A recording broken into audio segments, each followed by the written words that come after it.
Hello বন্ধু, আমি তো একটু বিপদে পড়ছি। গাড়ি ভাড়াটা নাই, কিছু টাকা আছে না আমার মোবাইল? আমার তো এখন টাকা নাই, আমি কিভাবে দেবো? আমি তো এখন ঘরে আছি। কে ফোন দিছিল? গুরু আর বলিস না, কদিন পর পরে ওর টাকার দরকার পড়ে। চল বন্ধু, আমরা সবাই মিলে পেট্রোল দিই। আচ্ছা তাহলে চল। কিরে ইসমাইল কি যাইবো আমাদের সাথে? আরে না, ওর লেভেলের সাথে কি আমাদের লেভেল যায়? ঠিক।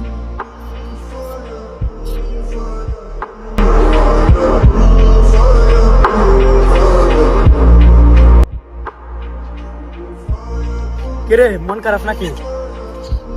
আরে আর বলিস না, কিছু ভালো লাগতেছে না। কেন রে, কি হয়েছে?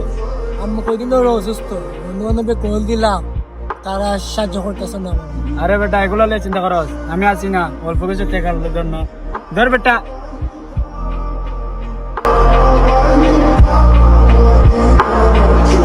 मुझ में समाया